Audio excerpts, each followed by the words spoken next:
It's the big game, Super Bowl 60. If my Roman numerals are correct, LX, I think that's 60. Yes, and look it at is. this, Radio Row. Behind the scenes look. It's very crowded and with good reason because this is the game all teams look to get to alongside Jarrett Payton. I'm Chris Hagan. Let's get that money shot. There it is. Look at that. It's Thursday, so I took a shower. Hey, you Feeling smell good about it. I tell you what, this is a reminder of how time flies. We're going to bring in Ron Rivera leading off today. Now, first of all, before we get into all the great things to talk to you about, when we say the big game, meaning the Super Bowl, but when you hear big game, you might think about another game. Oh, absolutely. I think Cal Stanford right away. To me, this is the Super Bowl. That's what we're here for.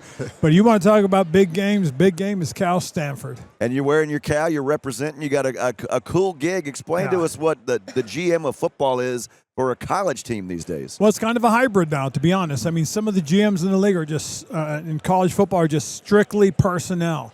Some of the GMs are strictly fundraising. Some of the GMs are strictly coaching. Working with the coaching staff. I kind of mix and do all three. It's a little bit of this, a little bit of that, but the biggest thing right now, because of this whole NIL portal, all this kind of stuff, you spend a lot of time fundraising, and that's the truth of the matter, because I think right now college sports, college football in particular, is a little bit out of whack.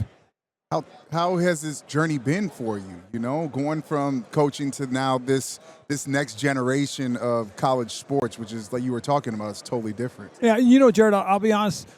When I first got out of coaching, going into 24, it was the first time I had been away from football in a long time. So taking that break, I think, was really great. But then starting up again, being involved with my alma mater really rejuvenated me. It's been a real cool experience because, for the most part, for me personally, being around players and being able to coach them, teach them, mentor them is really a cool deal. Talking to some of our guys about academics is really that was right on. But watching guys, when I got a chance to talk about football, give them my opinion, hey, try this, see if this works, and then seeing them doing it and watching it work, that was very gratifying. I understand you're at Cal right now, but your name was thrown into some of these head coaching job mixes. How do you handle that? Well, it was interesting because I talked to a couple of teams initially and just kind of asked, well, what are you thinking right now? Well, we're going to go through this process. But we'll keep you in mind if we want to go another direction. Hey, that's fine. But then when I talked to Arizona, I asked them first off, just hey, how serious is this, Coach? It's very serious. We want to be able to talk. We want to kind of hear from you, see what you're thinking, and just hear how you would do things. Which told me, hey, they want to learn, and I thought that was great of them. So we had a great conversation. Spent almost 7.5, 8 hours with them. It was awesome, and we dug into a lot of things. And I really appreciated it. And to be quite honest, like I said, coming back, being involved has really kind of fired me up again about football. I mean, I'm glad I took the year off, got away from it, spent some time on the outside looking in. That was a big deal. You know what it's like to coach in the Super Bowl out here as well. Yep. Is it crazy how the time flies by? It seems like just yesterday you guys were playing in the big game. It has. It's flown. It truly has flown by. And not just 10 years ago being here, but 40 years ago being in New Orleans. I mean, that's how time has truly flown. We had the 40-year anniversary. We had an opportunity to be there at the home opener for the Bears. Unfortunately, they didn't pull it off, but they righted the ship, got some good things going. It was fun to watch them get into the playoffs. So that was really a big thrill. We had a 10-year celebration as far as Carolina was concerned. That was a really cool thing as well. I just saw Cam walking behind me. I did too. I was going to say, Cam, come over here and see Coach. That was the first thing that I was thinking of as well. But, I got to talk about the 40th anniversary and all that. Listen, an amazing team. I can't believe it's 40 years. I know. How cool was it to kind of embark on that? But then also this new generation of Bears under Ben Johnson. How excited are you for the future of the organization? Oh, very excited. But, the 40-year, they did it right. Brought as many people as they could get in, came in. I mean, I saw some guys I hadn't seen in a long time. Some guys I hadn't seen since the first celebration when we got our rings. And since then, I hadn't seen a lot of these guys. So that was an amazing thing as far as that was concerned. But what's been thrilling has been watching the Bears. I was skeptical after the loss. But then I watched how Ben, the way he coached, the way he endeared himself to his players, how they took on his personality, the way he did things. I was really pleased to see Caleb the way he finished games. But I do think there is still some more growing from him, some more maturing, and I think Ben knows that. And as this young man gets to that point where now he truly is the face of the franchise, you really see this team take off, because I still think he's still getting there. But usually the third year is when you really see guys step into their role and take that next gigantic step. I think next year is going to be huge. Why? Because it'll be his second year under coach. And I think Ben Johnson's the right guy for the right time at the right moment. You played in the Super Bowl, head coach in the Super Bowl. That's something we see with Vrabel. And I'm just curious. Obviously, people want to pick your brain about how do you get to the mountaintop. What is it? Do you feel a difference for someone having been there as a player? Does that translate over to current players as a head coach? Yes, it does. And this is what I'll say. Having played the game, having coached the game, what it does is it does give you a different perspective. Sometimes it's probably a better perspective. Why? Because now you can relate to these players on a whole different plane. Most coaches haven't played in the Super Bowl. Most coaches haven't been on a winning team in a Super Bowl. He understands. So when he talks about these are the things we need to do, this is how we need to handle this, okay? And I'm using specific words, need to, how we handle. That's now all of a sudden he's relying on what? My experience of having won the game. That carries a lot of weight with his team, and they feel really comfortable. I mean, this is a game that, I know everybody's picking Seattle. I'm picking Seattle, to be honest. But if this game is close and they got to rely on something, you're going to rely on his experience, and I think that's going to carry some weight with his players. You get them on the sideline and say, guys, we're in the fourth quarter. We're where we are. We got this opportunity. You don't think that they're not listening? Oh, yeah, they got a chance. You've been there before. I'm listening. Yeah. If I haven't been there before, I don't know what it takes. So I want someone with experience. And looking at this quarterback matchup, you got a young kid in Drake May's second year, and you got Sam Darnold, who's been around for a minute trying to exercise those demons and hopefully hoist a Super Bowl championship. How do you see that matchup between these two quarterbacks and how they're going to play in this game? I think it's a terrific matchup between the quarterbacks, but more importantly, though, I think it's going to be a terrific matchup between offensive line, defensive line. Because to me, that's really where it's going to come down to.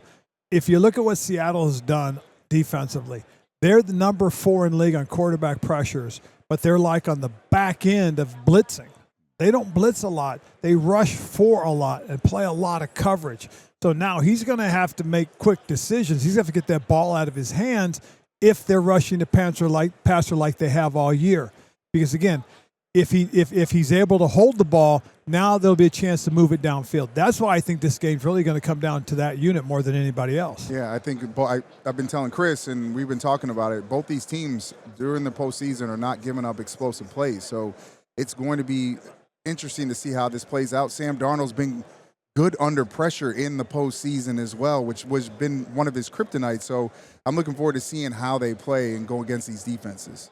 I was going to talk about, I wish I could just sit by you and watch the Super Bowl. And just because when you talk, you realize you've played the game. I've watched the game for 50 years. And just the things you notice and the things you see, it'd be fascinating to hear what you could, because I'm sure as a coach and player, you watch the game a lot different than the average fan. I do. It's like I'm trying to see what I recognize and say, okay, this is what should be happening. This is how they should be playing it. And then when it doesn't happen, I sit there and go, wait, why wouldn't you do it this way? I mean, they're showing you something. Take it. And that's one of the big things that I think I'm recognizing as I watch these games. So it is exciting. It is a lot of fun to kind of be that guy that's always trying to figure it out because it keeps me engaged. And the biggest difference is most fans are just watching the ball. You're watching the pre-snap. You're looking at the coverage.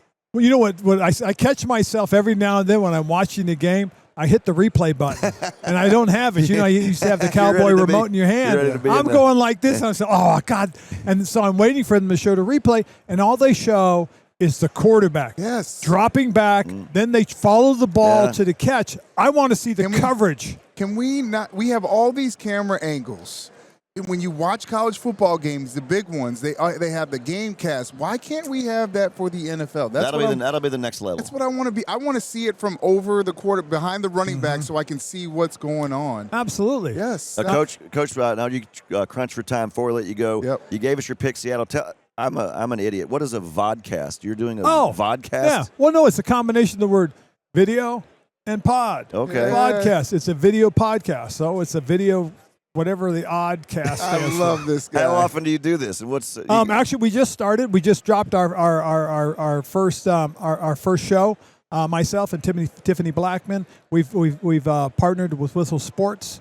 Okay, and we just dropped it. It's been a lot of fun. Tiffany Blackman is a reporter for CBS Sports. She started with the NFL Network. She covered us in 2015, and what was really cool about it was we developed this rapport because she was there every day. We roll through it, go to the Super Bowl, and so there was always a lot going on. She covered us. She followed us. She was around us. And what made it really, really unique and really neat about it was her father is Don Blackman, who played for the Patriots. Yeah. He is the guy that punched the ball out, Yeah. and then he coached in the NFL. Playing and coaching 30 years in the NFL. Her perspective is as the daughter of a former player and coach. So when we sit there and talk, she brings that to light. But then also now as a sideline reporter, she has credibility there as well. So it's a unique set of eyes watching the game and talking about it. So it's been a lot of fun talking with Tiffany, and so we're excited about it. It's like I said, it's no headsets. Basically, I've taken them off. I'm not looking at it to be mindful of what I'm saying. Now I'm just talking and having a good time as I talk about it.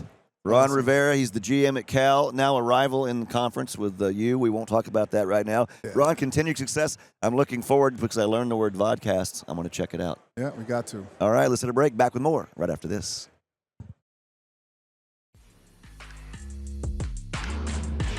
Hey, we're back on the big game. You're getting an overhead shot. Yeah. At our nice little setup here, the Next Star setup, hey. Radio Row. Where's the camera at? Where's the camera at? It is getting deep in here. There you go. Look at this. There he is. Look, no spoilers. We haven't introduced you yet. What do you think this is? Some bad. kind of rookie operation?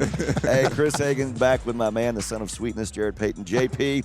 Usually I do all the heavy lifting and introduce the guest, but I think it's only fitting for this one. It's all on you, my friend. I mean, I've been telling you about the Walter Payton Man of the Year Award family and what it means to be able to, bring in more family members each and every year. And I got the 2024 Walter Payton Man of the Year sitting across from us. Arik Armstead is in the building. I don't usually clap for guests, but this one gets a clap right here. Appreciate that. Yo, I got to ask you, how was the entire year? We're back again from when you won last year. How does it feel?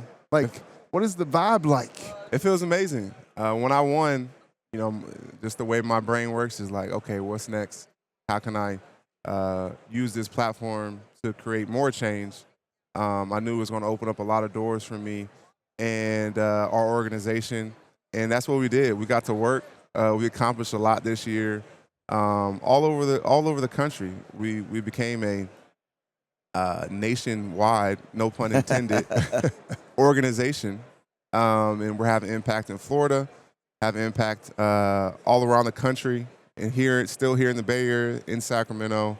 And so it's been really awesome, and I'm really proud to be a part of this. I met you and your family 5 years ago, and being a nominee was phenomenal in itself. It's prestigious and, really elevates the work that we're trying to accomplish. And winning the award last year, even a notch up from there, we've been able to knock down many barriers and open up a lot of doors and serve a lot of people. Let me pull back the curtain. You guys know this better than I do. So when you show up and there are 32 great nominees, when do you find out? When do you know that you're the guy? How far before that happens, or do you find out when all of us find out? So they changed it. They used to tell you right 2 years ago, and then they changed it, and so now we find out in the moment. Oh wow! Yes. And that was so I was a part of the process when they used to tell you. Right. So last year, getting ready for honors, I'm like, okay, they ain't say nothing to me yet, so I'm just gonna, it's cool. I'm gonna just go with the vibe. They ain't say nothing to me yet. And then I talked to Cam Hayward, who won the year before, and he was like, bro, they didn't tell me. And I said, oh. So it could happen. And I didn't know whether it was going to happen or not, but I found out in that moment. Drew Brees got up there, I'll never forget, and said my name, and the video came on, and I was super nervous because I understood the platform and what I was going to say next was going to have a big impact. Yeah. And I wanted to get up there and deliver a message to our country and our world about humanity and how we can all come together to be the change that we want to see. And, I was nervous, but I tried to do the best I could. You got to compose yourself. It's just like in sports. You got to, sometimes you got to rise up to the moment and be ready. I love the fact that I don't know either in that moment.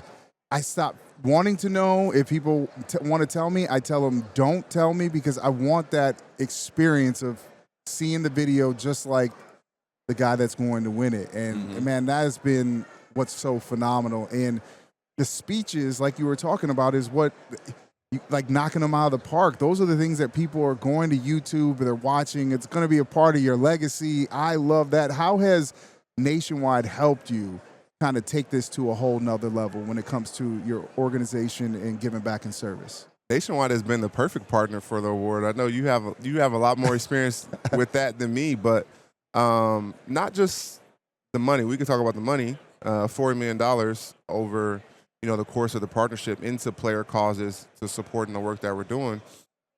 But I believe that impact can only be successful through partnership. And we need corporate partnership to truly have impact in our society. It doesn't work without corporations taking the onus to have impact where in their community as well too. And so Nationwide has been the perfect partner, really elevating the award to what it is, making it the most prestigious award in sports. And, it's been phenomenal to work with them for these past 5 years and look forward to continuing that for, the rest of my time. I always get chills when you see that emblem that comes with winning the award. As part of, like you're watching games and you see that. What kind of pride do you take in knowing that you're carrying that legacy and that name and that award every time you step on the field? Oh, man, it's amazing. I still this year jersey swap was a little different. Yeah. Jersey swap was a little different. People were asking a little more. And then I started off the beginning of the season, I was swapping, and I was like, then I looked down, I was like, oh, that's why they're trying to swap. Because they don't got this. That is so crazy. Oh, wow. I never thought about that. I'm like, dang, they don't got this. So, but no, they got an abundance of patches in the equipment room. They better be ready, yeah. That is, I just think that is the coolest thing in the world. Like the fact that it's on your jersey, to be able to see current guys with it on, and even with these guys that are nominated on their helmets throughout the playoffs, I've been watching. Yeah. But to have it on the jersey. That's deep. That is deep. Let me ask you a little football right now. I got a trivia question for you, and you probably won't like part of the answer. Can you name the 4 teams that have never been to the Super Bowl? Jacksonville. Correct. Um, Another one in your division. Tennessee. They've been there. They've been there. Oh, Tennessee has been there? 99. 99, they lost to the Rams. Houston. Correct. Yep. What's the worst franchise of all the NFL? Come on. You can go ahead and say it. I'll say Cleveland Browns. Dang. And the Lions. The Lions. The Browns been around a long time. Now, I felt like y'all were rolling and y'all were going to snap that streak.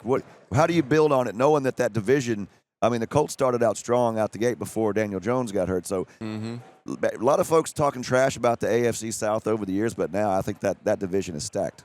Division is stacked. And going to get better, too, with Salah coming to the Titans and, trying to turn that thing around. So, yeah, man, our division definitely has got turned around. I mean, that's the beauty of football. That's the beauty of the game. You know, it's you can't rest on what you did the year prior. Can't. You better come with something new, or because guys are hungry, and that we're going to be in that position now this year where we're not going to surprise anybody or shock anybody, and it's like, okay, what do you do from that point? I think about this game on Sunday. How do you like this thing playing out? Who you like winning Super Bowl Sunday? I think it's going to be a great game. I think New England, looking at their offense was doing very well during the season, but looking at New England, and their offense kind of took a slide in the playoffs, but they had a lot of bad weather games. You know, it was kind of weird for them. But both of these defenses are phenomenal. And then on the other side of the ball, Sam Darnold is that's my guy, man. He's been amazing. Running the football, taking deep shots down the field, very accurate as a passer. So I think I give on paper and based on what I've seen on film, I didn't play against New England this year, played against Seattle. I'll give Seattle the nod just based on what I've seen, but I wouldn't be shocked if New England won either. Arik Armstead, Walter Payton, Man of the Year, reigning. Yes. You've done a great job with the rain, and Thank maybe you. this time next year you're getting ready for a game and not talking to idiots like Yeah, us. man, I'm trying to. I wish I wasn't here. You know, I wish I was in the hotel or maybe at practice or Yeah. something. Well, I'll give you one. Duval. I said it better than Coach did at his press conference. Hey, we'll Appreciate you. We'll let it slide without making him comment. We're gonna hit a break. Back with more right after this. We're back on the Big Game Radio Row alongside Jarrett Payton, the son of Sweetness. I am Chris Hagan, and we're so honored to have so many different guests for a variety of reasons. But when you start talking about one of the best to ever do it, we got Rod Woodson in the house. We got Terry Cole from the DEA. We're going to talk about that message in just a second. But first, I live in Indianapolis, so I got to come at you with two things. One, my girlfriend in college was from Fort Wayne, but she went to Homestead. Well, that's not from Fort Wayne. Homestead is from. No, it's Fort Wayne. Now it is, but we can get. Homestead used to be like the country. Okay. Right now it's like the suburbs. So he's going to talk about Snyder. But here's where it's going to get worse on you. As a proud Boilermaker, how did it rip out your heart seeing IU get to the mountaintop and win a national championship as Purdue flounders at the bottom of the Big Ten? The floor is yours, Rod. Yeah, you know what? Great the Big Ten won. You'll never hear me say anything about that other school. Thank you. No, south you. of West Lafayette. Much respect for what they did. Right. And that's about it. And you know they beat the Miami Hurricanes. Stop, where this man. Why do gentleman, we gotta keep I got bringing both this of you up, in the man? middle right here. I know. Goodness. Hey, listen, proud of the Big Ten. Right. I am proud of the Big Ten because everybody thinks the SEC is it. Right. And the Big Ten is a pretty good football. Three in a row. It's good That's that right, 3 in a row. It's good that there was no SEC in this championship. It's the ACC and the Big Ten. So for us, hey, we'll be back. Don't worry. Well, there's plenty of football to talk about with you, but first let's bring in Terry Cole from the DEA. And this is something so many athletes and people pick up this cause and be like, hey, we got a problem that continues and we have to do something about it, and you're at the forefront of that. Yeah, thank you for this opportunity, and it's great to be with a Hall of Famer, Yes. spreading our good word. It's great to partner with the NFL, Alumni and Health Association, to get the word out, because so many kids, so many men between 18 and 44 are affected by counterfeit pills, specifically fentanyl, that are coming across from Mexico into the United States that are killing record number of Americans. That's why this conversation is so important. At DEA, we're an enforcement agency, but this awareness piece, this education piece, this prevention piece is vital to informing not only the kids, but their parents of how they can talk about these things and really bring it to the forefront. I mean, it's just really just looking at it. One time could be it. And One pill, yeah. One pill could be it. And so just not just for kids, just for people in general to be aware of what's going on. And it's so critical, and that's why these partnerships here on the biggest showcase of the year at the Super Bowl to get this message out, and for people to go to dea.gov/1pill for this educational information so they can sit down and have these discussions. And that's what it's about this weekend, and it's so critical. Yeah, you think about this is the third year that we've partnered with the DEA, the NFL Alumni Health, and think about where it's reaching. Because at the end of the day, it's about getting information out to the rural areas, the people in general. It's going to reach about 8 million people. And hopefully that mentality we had growing up where it took a village to raise a kid. And these kids have access to everything today. They have social media. They can get to anything, and they don't know what they're looking at. They think they know. They think they're educated on it, but they're really not. That's when I was a kid. When we were younger, drugs were just something you would see in the movies. It would be like imaginary, like nobody I knew knew about drugs, did drugs, but now, like you both realize, everything in this world, in this society, is at your fingertips, and that's why getting the message out there is so critical. And it really is, and it's through these partnerships. Tomorrow we're going to have a bus tour with some of our greatest, and we're going to go out into the community. Yes. And we're going to stop at the different locations and hand out information, have difficult discussions, but this is part of that awareness piece. We're committed to this. We're committed to continuously bringing this trend down. At the height of the epidemic, we were losing about 100,000 Americans every single year just to fentanyl overdoses. We're in the 50s right now, but we have a lot of work to do. And every day when we walk into DEA headquarters, we have the faces of fentanyl. There are 7,000 kids, their pictures, on the walls on the first floor of DEA. There's another 15,000 parents who have asked for us to put their son or daughter up on the wall as well. It's a constant reminder of why we are there to serve. It seems like back in the day, Chris, you were just talking about where, in your community, it's something that you saw in the movies, but now you talked about the fingertips with these phones and stuff. How much of an impact is it with some of these online sites where these kids are going to maybe getting some of these pills? Yeah, and I think Rod's got a real impactful story on that, but this is the one-stop shop for everybody. Not only to go find it, but then to have it delivered directly to your house. It's really been the social decay moment of these kids having instantaneous access not only to the pills, but these sites to learn how to then cut them up, learn how to inject them, learn how to pass them on. And it started at the height of the opioid epidemic in the U.S. through Big Pharma, and then it shifted. When those pills became scarce, the Mexican cartel started this induction of fentanyl pills into the U.S. at pennies on the dollar, and it's really, it's a travesty. And you don't have to walk too far to see some of the effects of what it can happen in it. If you don't start, you won't see some of the things we do now. Got to talk a little football, Radio Wad, because we're here for the big game. You like this matchup? Sometimes you get probably one of the more unexpected matchups if you see preseason about these two teams getting here. Well, if anybody was betting in the preseason that these two guys would be in the Super Bowl, they made a lot of money. I can tell you that. Nobody expected this, right? I mean, No. Listen, Vrabel just gets there. He roster overhaul, right? Got about 40 new faces on the roster. And it's it's not even the Patriot way.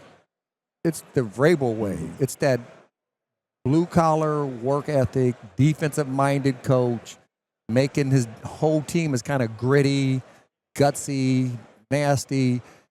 And it's very similar to Mike Macdonald, what he did in Seattle. But, Macdonald has been there for a couple years, so he has rebuilt that roster. And if you look at, to me, it's more so you got a young quarterback in Drake May, who in his first year playing, against a guy who everybody thought he was a bust. Yeah.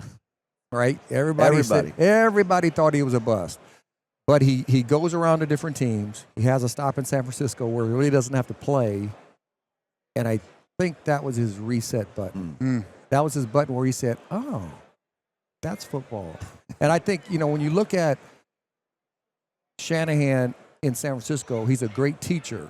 But he's teaching him, okay, if you see the defensive end, if you see a 6 technique, the rotation, since he's going to be inside shade, the rotation is going to come to that side because you got to have balance. So when you teach guys how to see the game, they can start believing in more in what they see in the mirror. And to me, I just think he's like prototypical of what you can become in the National Football League if you're willing to keep progressing and keep believing in yourself. Like I'm hoping he wins the Super Bowl. I know Drake May will get there again sometime, but to see a guy, everybody said he's a bust. Nope, and everybody said even when he was in Minnesota, see the last game, that's who he is. That's who he is. And everybody was like, hey, this dude was pretty good. He won 14 games 2 years in a row. Nobody's ever done that as a quarterback position, right? So I would love to see him get that get the Super Bowl win and get that ring, just for the fact of what he's been through throughout his career, his perseverance, his grit, and his self-belief. Because he could have folded this thing up. Like, I mean, he was a high draft pick, didn't play well, in a place that a lot of people don't play well, right? I mean, it's a lot of people who's not coming through that place and not playing well where he got drafted. But where he's at today and how he's played today, it's going to be fun to watch this matchup. Rod Woodson, the Hall of Famer, the heartbroken Purdue Boilermaker, 17 seasons. Nobody did it there. Had to throw one more in there. Terry Cole from the DA, thanks for the good work Thank you you do. guys. Thanks for having us. Let's get the message out there. Right now, let's hit a break. Back with more right after this.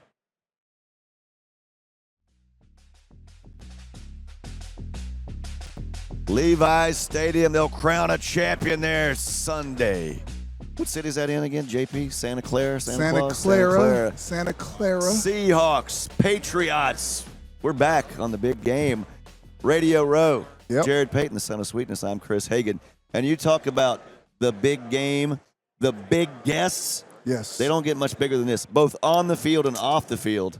Well, I'm lucky because I've had a chance to kind of mingle and meet him through the NFL Man of the Year award, but also my connection with you as well from Colts country. That's right. The man, the myth, Colts. the legend. Lightning in a bottle. My man, Kenny Moore. They got a giant poster of him in Indianapolis. Kenny, you do so much. I got to try to do an interview like I don't know you. Yeah.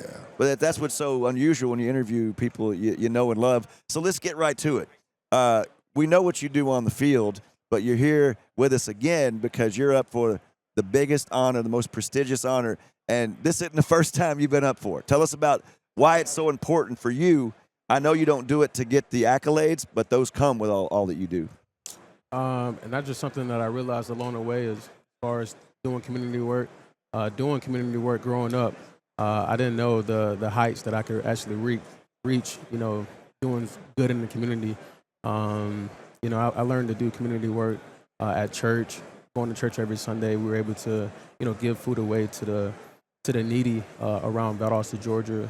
And I gained this spirit, whenever you're helping somebody in need, you give into the church, you actually give into God as well. And I kind of fell in love with that. And so at home, we did the same thing for family members that were, kind of in hurtful times and they needed some help. So, we were able to, let certain family members stay with us. So that was another example that I had growing up. And, I was able to see these things through different examples. My coaches, I had several coaches that were able to extend a helping hand to help me when my mom didn't have it. She couldn't, take me home from practice, to and from practice, or registration. I have certain people in the community that have taken care of registration for me. So people have sponsored me along the way. So I know what it's like to give, and I know what it's like to have others helping me and my family as well. So just having, certain people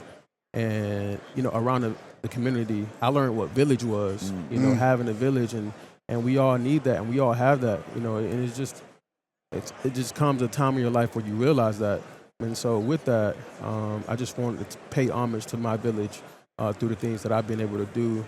I had a lot of great teachers growing up. I remember when my father had passed away, I was a junior going into my senior year of college, and the spring semester, actually, he had passed February 7th, so it's obviously coming up. And, during this dark time of my life where, I'm 20 years old, I'm in college, and, I'm trying to take care of, football, spring training is coming up, and I'm going into my last year figuring out what I'm going to do major-wise.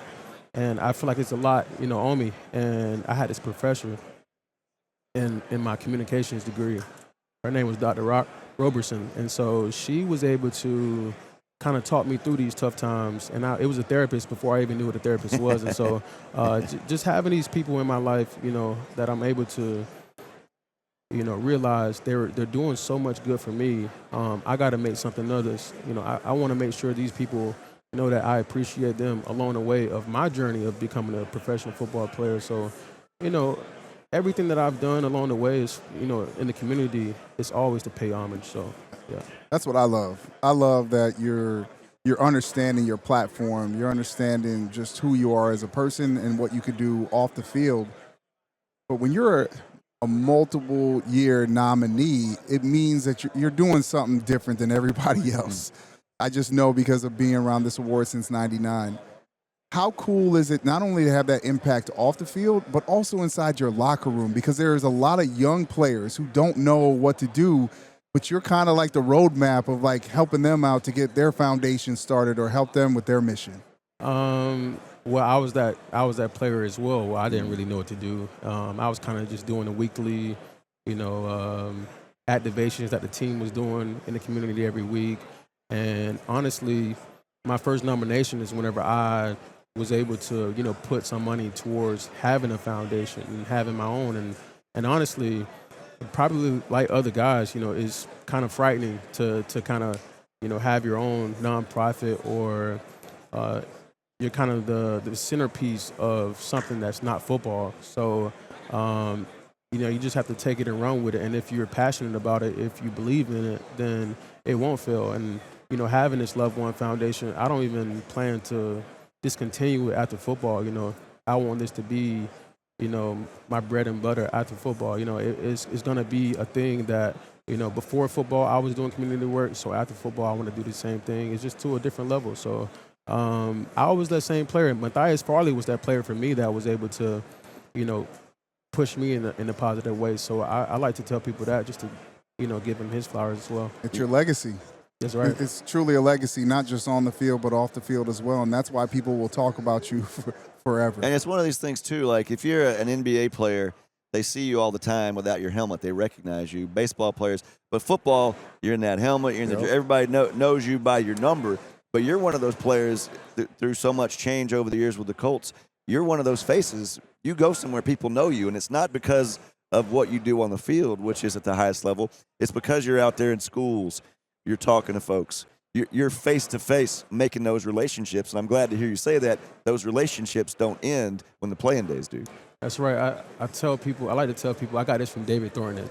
I'm giving him his flowers too. So he said, how you spell love is Time. And, it's the time that you put on task as far as the things that you're interested in and you're passionate about and, just doing good for others. And he's done some remarkable things for us in that locker room, man, some remarkable things. And honestly, the Colts are blessed to have a person like David Thornton to, give us the game like he does. And I don't know, just been a blessing. And that's a lot of the time, that's the first thing that people say to me, thank you for what you do in the community.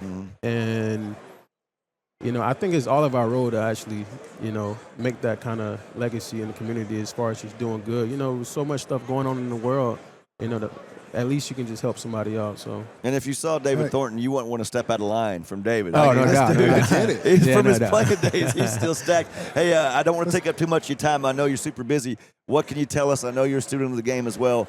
What do you like about this matchup? What are your thoughts on this game when you think about Patriots and Seahawks come Sunday? I mean, I got a lot of great friends on both teams, man. But just being a defensive player, the Seattle Seahawks is a team that you like to watch. Yeah. They move really fast. They got the gel.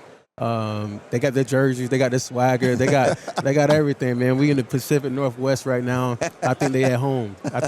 So I think they'll take it off. Yeah, I mean that's the one thing that jumps out to me when you watch them on TV. Identity. That defense looks fast. Yeah, I'm excited to be able to see them. And y'all had those fools on the ropes. Yeah. And if they win it all, y'all can say, hey, we're a crazy field goal away from beat. But that was a case. I mean, not to make it too Colts centric, but since this is nationwide, but so many close games, man. So much heartbreaking. That was, you hear the expression roller coaster season. That was a roller coaster. That's how you can. I think that's the appreciation we should all have for the NFL, just how hard it is. I mean, we had to tell the 2 seasons. We have things that we can build off in the first half. We had a lot of success, and there's things that we can learn from in the second half. So, it's a tell. Kenny, I love you, man. Love you too, bro. So give him the trophy then. Tomorrow, give him that trophy. I don't hand it out like that. It's just there. You know what the thing is? If he doesn't win that, it's not going to change the thing he does. I tell people, even if I don't have the trophy, I still am. So yeah, man, we're good. Just to be nominated, it shows. it shows that you are doing something bigger than yourself, man, and that's what it's all about. And I know if my dad was here, how proud he would be of you. That gave me chills, bro. And I'm telling you, I know he would. And I still remember our conversation. I think it was from Vegas, up in the big, huge room, and they were filming us. And I was like, turn my mic off, man. I want to talk to Kenny. And we had this conversation about, what he's doing and where he wants to take it, and to be able to watch him over the next couple of years, it's been phenomenal. But you talk about texting someone and they text right back, it's that guy right there. You text him back? I ain't got Yes, to text sir. him Yeah, I back. text him back. Yeah, you do. No, Kenny's right a good back. dude. His journey to the NFL is a great story. They'll make a movie one day. He's so talented, he'll play himself in the movie. Kenny Moore II, man, thanks for all you do. Thanks for being a true friend and a great representative of the NFL. Hey, thanks for having me at the same table, Appreciate man. it, I appreciate man. it. All Much right, love. guys, we'll hit a break. We're back with more right after this. We're back one final time on the Big Game Radio Row, getting ready for Super Bowl 60 alongside Jarrett Payton. I am Chris Hagan, and we're going to be quick on this one. Really By quick. that, I mean, it's Jim Kwik. I'm sure he's heard a million bad puns on his name, but he is the foremost authority on cognitive performance, brain optimization, something we both know that I need. I need to. Because full disclosure to the audience, I suffered a traumatic brain injury. And so I'm still dealing with stuff from that day to day. So I've learned a little bit about this, but anything you can tell us, not just me, but everyone, about how important it is and what we can do to get a little bit better. Absolutely. I can relate to the TBI. When I was 5 years old, I had a bad accident, and I had learning difficulties because of it. It took me 3 years longer to learn how to read, and then I lost my grandmother to Alzheimer's. So your brain is everything. And so, it's use it or lose it for sure. I always tell people that here are some keys. Start off by taking your meds, and it's an acronym. M is meditation. I don't know if you guys have some kind of mindfulness practice where you kind of disconnect and away from things, but chronic stress will shrink your brain, and so sometimes it's really great to have a little pit stop. The E is exercise, and not just going to the gym 3 times a week, but as your body moves, your brain grooves. And when you move, literally, I love that. They say sitting is the new smoking, and we're on our devices. But when you move your body, you create something called BDNF, brain-derived neurotropic factors, which is like fertilizer for this thing called neuroplasticity, which is the key to your brain to grow and be healthy. The D is diet. What you eat matters, especially for your gray matter. There's certain foods that are very rich in nutrients for the brain. A whole area of science that we write about called neuronutrition. Things like blueberries, I call them brain berries, avocados, dark chocolate, wild salmon or sardines for your omega-3s, your DHAs, spinach, kale, turmeric actually also as well, walnuts, great brain food. And then the final thing is S, is your sleep. How do you guys sleep? You know what? Not enough. This week, not enough. Yeah, I mean, we know like for the brain, if you have long-term memory issues, check your sleep because that's where you consolidate short to long-term memory. Also, the sewage system in your brain kicks in when you sleep. So that's where you clean out the beta amyloid plaque that leads to Alzheimer's and dementia. But your brain is your number one treasure. I mean, it's the number one supercomputer on the planet, but it doesn't come with an owner's manual. So that's why I wrote Limitless. What's interesting to me is having a traumatic brain injury, and I'll remind people, like, when I meet new people, I'll oftentimes, 2 minutes later, I can't remember their name. Ooh. When used to, I can see a kid from 3rd grade that I knew in 3rd grade, and I'll know his name. And it's the sad thing about it is, if I had a catastrophic leg injury, you see that I have a limp. If I broke my arm, you see I have a cast. If you have a brain injury, people can't see it. That's and true. they don't recognize that you're dealing with something. And it's interesting because seeing you, I wouldn't have known that you, at a younger age, had a brain injury that affected you. And I'm curious if that, and then losing someone to Alzheimer's, did that propel you into this field? Yeah, I'm in my 50s. This is I've been doing this for 34 years. And so I think I turned my mess and turned it into my message, and it's interesting because I struggled through school. I was labeled learning disabled. When I was 9 years old, I was being teased, called slow and other things because I didn't understand the lessons. Right. And because the teacher would have to repeat herself over and over again. And so the other kids gave me a hard time. I remember one day the teacher pointed to me from the whole class and said, "Leave that kid alone. That's the boy with the broken brain." And that's what I was known at all through Oh, my school. goodness. Wow. But it's interesting how our struggles lead to strengths, that adversity can be an advantage, that with challenge comes change. I don't know one strong person that had an easy life. But for remembering names, though, for example, I mean, I think that's one of the most important business etiquette, skills, networking skills for sure. Because how are you going to show somebody you're going to care for their future, their health, whatever you have to offer, the finances, if you don't care enough just to remember their name? I mean, what's the message we send to someone when we forget someone's name? Well, the good news is it says it on your book right there, Yeah. Jim. So I can just keep really saying big. It is frustrating too. So I'm excited to see the book because every doctor can see an X-ray and go broken leg. But I've been to different neurologists, and the brain, you can't really understand it as well because every doctor has told me something different about. Well, this is what's happening here. This is what's happening here, and it's the most fascinating thing, obviously, of the human body, and it's what controls our very existence. And I don't think there's no such thing as maybe necessarily a good brain or a bad brain. What I've discovered is there's a trained brain and there's an untrained brain. Same thing with memory. There's no such thing as a good or bad memory. There's a trained memory and there's an untrained memory. But it's not taught, right? School teaches you what to learn: math, history, science, Spanish. There's 0 classes on how to learn, how to think, how to focus. I mean, going to your kids and saying, focus, is like telling them to play the ukulele. They've never taken a lesson on how to do that. But, school teaches you what to learn, but there's no class on how to learn. Just down the street at Google, at DeepMind, which is their AI program, the CEO recently said that the number one skill all of us need to master in an age of AI is learning how to learn. And that's what this book is about. It's an owner's manual for your brain, showing how your brain works so you can work your brain, and how to learn anything faster, any skill or any subject. Because if you can learn how to learn, you can focus, you can think, you can read 3 times faster, you can improve your memory, then what can you apply that to? Medicine, martial arts, music, money, management, marketing. Sports, probably. Everything, yeah, everything gets teams. easier. Jim, I got to ask the question: How are these things? Yeah, that device, those devices. Changing the brains of us as grown-ups, but also this younger generation. Yeah, I mean, you mentioned names and faces, right? I talk about the 4, these are like the horsemen of mental apocalypse in the book. One of them is digital distraction. Digital dementia. Digital dementia is the high reliance on technology to remember things. Like you mentioned names and remembering, kids' names earlier on. How many phone numbers did you know, guys, growing up? Oh, a lot. Yeah. I still remember them, too. A lot. And how many current numbers do you know? None. Zip. That's digital dementia. It's the reliance on technology because now it keeps your schedules, your to-dos, your phone numbers, right? So I don't want to memorize the 500 numbers, but it should be concerning we've lost the ability to remember one, our PIN number, our passcode, or what hotel number we're in, or, what we just read. Have you ever read a page in a book, got to the end, just forgot what you just read? Are you shaking someone's hand and then the name just slips out of your mind and it's embarrassing? Yes. Or it's not a short-term issue. You're at an event like this, someone taps you on your shoulder, you see someone you recognize, but for the life of you don't know who that is. Yes. And then what makes it worse, compounded, somebody walks in and you have to introduce these 2 people together and you try to play these kind of games. So I believe, so that's digital. So going back to your question about those devices, here's the challenge. Technology is a great tool. But we use that tool. But if a tool is using us, then we become the tool, right? Wow. And we don't want to be that. And so, I say digital dementia is a challenge with those devices and distraction. What's the first thing 90% of people do when they wake up? Look at that Well, phone. they go to their phone right away. Yeah. Why do they do that, JP? So because when people wake up, they're in the hypnotic, their most suggestible trance, right? And if the first thing you do is pick up your device, you're rewiring your brain for number 1, distraction. Right? Every like, share, comment, cat video, whatever, it's just like it trains you to be distracted, and distraction focuses the muscle. And you wonder why, if you flex your distraction muscle first thing, you can't focus at work or with your kids or when you're on a Zoom call or when you're interviewing somebody, right?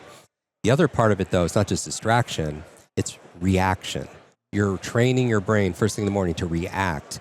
Because have you ever gotten a text message, WhatsApp, email, social media message, voicemail, and it hijacks your mood, right? Yeah. And you're on the defense when you should be on the offense, building your day, right? I think a lot of people are burnt out, not because they're doing too much. I think a lot of people are burnt out because they're doing too little of the things that matter. So it's not just about time management, it's about mind management, right? And priority management. And the most important thing is to keep the most important thing the most important thing. And I think your brain is that most important thing. So even if somebody just took nothing out of this, and this is a tough exercise and it's a challenge, but with challenge comes change.